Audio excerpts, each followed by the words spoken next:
Selamat pagi Pak Suryo, saya Jonathan Andreas Lakman di kelas 11 IPS 1 nomor absen 7. Pada kesempatan kali ini, saya akan memberikan informasi mengenai poin-poin Perang Dunia 1 dan 2 Ukraina versus Rusia. Silahkan disimak video berikut ini. Rusia kira benar-benar menyerang Ukraina.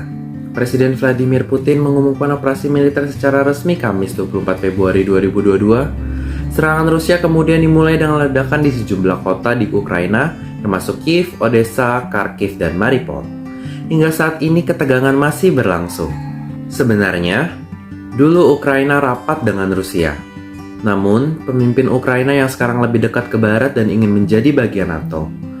Padahal, ketika Perang Dingin terjadi sebelum 1990, orang-orang Ukraina dan Rusia bersatu dalam sebuah negara federasi yang bernama Uni Soviet. Negara komunis yang kuat di zaman itu. Uni Soviet setelah Jerman kalah dan Perang Dunia Kedua selesai, memiliki pengaruh di belahan timur Eropa. Tak heran jika negara-negara di benua Eropa bagian timur juga menjadi negara-negara komunis. Pada 1991, Uni Soviet dan Pakta Warsawa bubar. Di tahun yang sama, Ukraina memberikan suara untuk memerdekakan diri dari Uni Soviet dalam sebuah referendum. Presiden Rusia Boris Yeltsin pada tahun itu menyetujui hal tersebut. Selanjutnya, Rusia, Ukraina, dan Belarusia membentuk Commonwealth of Independent States atau CIS. Namun perpecahan terjadi. Ukraina menganggap bahwa CIS adalah upaya Rusia untuk mengendalikan negara-negara di Kekaisaran Rusia dan Uni Soviet. Pada Mei 1997, Rusia dan Ukraina menandatangani perjanjian persahabatan. Hal tersebut adalah upaya untuk menyelesaikan ketidaksepakatan. Rusia diizinkan untuk mempertahankan kepemilikan mayoritas kapal di armada Laut Hitam yang berbasis di Crimea, Ukraina. Rusia pun harus membayar Ukraina biaya sewa karena menggunakan pelabuhan Sevastopol. Hubungan Rusia dan Ukraina memanas lagi sejak 2014. Kala itu muncul revolusi menentang supremasi Rusia. Masa anti pemerintah berhasil melengsarkan mantan presiden Ukraina yang pro-Rusia, Viktor Yanukovych. Kerusuhan bahkan sempat terjadi sebelum berdamai di 2015 dengan kesepakatan Minsk. Revolusi juga membuka keinginan Ukraina bergabung dengan Uni Eropa atau UE dan NATO.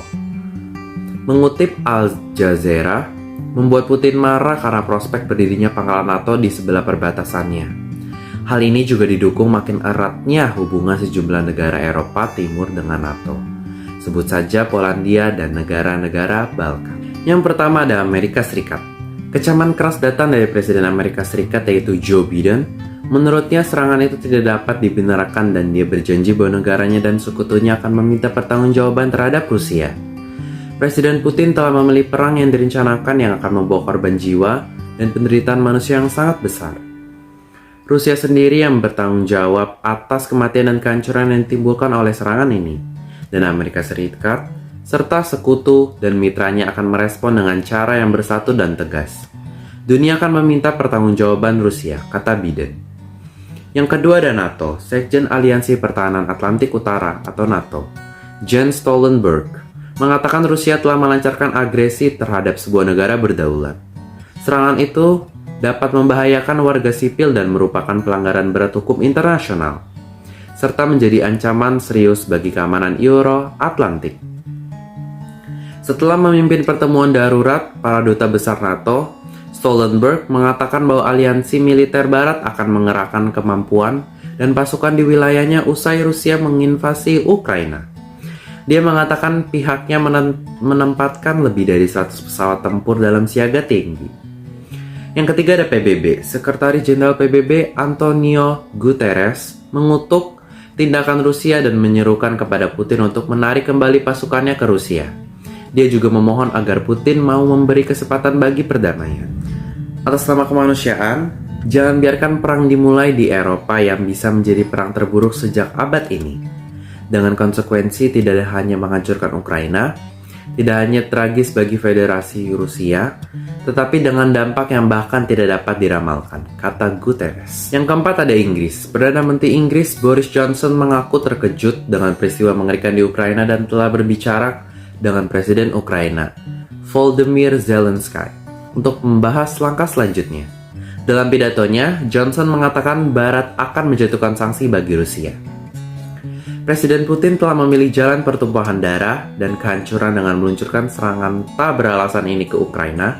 Hari ini, bersama dengan sekutu kami akan menyetujui paket sanksi ekonomi besar-besaran yang dirancang tepat untuk waktu untuk melumpuhkan ekonomi Rusia. Tweet Johnson. Yang terakhir ada Cina. Sementara Cina menolak untuk menyebut langkah Rusia di Ukraina sebagai invasi, namun tetap mendesak semua pihak untuk menahan diri. Anda menggunakan metode pertanyaan media barat yang khas dengan menggunakan kata invasi. Cina memantau dengan cermat situasi terbaru. Kami meminta semua pihak untuk menahan diri untuk mencegah situasi menjadi tidak terkendali, kata Hua Chunying, juru bicara Kementerian Luar Negeri Cina. Pemerintah Indonesia melalui Kementerian Luar Negeri Kemlu merilis pernyataan resmi mengenai serangan militer Rusia terhadap Ukraina. Dilansir dari laman Kemlu, kemlu.go.id, Jumat 25 Februari 2022. Pemerintah Indonesia menyampaikan 5 poin pernyataan terkait serangan militer di Ukraina. 5 pernyataan pemerintah Indonesia. Yang pertama, penghormatan terhadap tujuan dan prinsip piagam PBB dan hukum internasional, termasuk penghormatan terhadap integritas, wilayah, dan kedaulatan. Penting untuk terus dijalankan. Yang kedua, oleh karenanya, serangan militer di Ukraina tidak dapat diterima. Serangan juga sangat membahayakan keselamatan rakyat dan mengancam perdamaian serta stabilitas kawasan dan dunia. Yang ketiga, ada Indonesia meminta agar situasi ini dapat segera dihentikan dan semua pihak agar menghentikan permusuhan serta mengutamakan penyelesaian secara damai melalui diplomasi. Yang keempat, ada Indonesia mendesak Dewan Keamanan PBB untuk mengambil langkah nyata guna mencegah memburuknya situasi. Yang terakhir, ada pemerintah melalui Kementerian Luar Negeri telah mempersiapkan rencana evakuasi WNI. Keselamatan WNI selalu menjadi prioritas pemerintah. Perang Dunia Kedua memunculkan dua kekuatan super di dunia, yaitu Amerika Serikat dan Uni Soviet. Mereka sama-sama beradu ideologi, yaitu liberal dan komunis. Tujuan kedua negara tersebut sama, yaitu saling bersaing untuk memperebutkan pengaruh negara di dunia. Dampak Perang Dunia II juga sangat luas dan dirasakan hingga di Indonesia. Hal ini diawali saat dalam masa penjajahan Jepang. Masyarakat Indonesia diarahkan untuk mendukung perang yang disebut Jepang, yaitu Perang Asia Timur Raya. Ada beberapa bidang yang berdampak, yaitu yang pertama, politik. Jepang mencoba merangkul para tokoh politik dan agama di Indonesia. Hal ini bertujuan agar para tokoh tersebut dapat menarik dukungan rakyat Indonesia untuk mendukung Jepang dalam perang.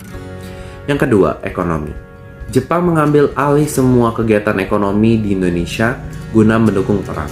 Rakyat diwajibkan menyerah dengan memberikan 30% hasil panen kepada Jepang. Yang ketiga, ada sosial. Jepang melakukan romusa atau kerja paksa yang dilakukan oleh pemuda Indonesia. Para pemuda juga disuruh untuk menjadi serdadu perang di bawah arahan Jepang seperti Seinendan, Fujinkai, Keibodan, Heiho, dan Peta. Terima kasih telah mendengarkan materi yang sudah saya sampaikan. Saya harapkan kalian semua paham akan latar belakang, reaksi dunia, sikap Indonesia, dan dampak bagi Indonesia dari Perang Dunia I dan II, Ukraina versus Rusia.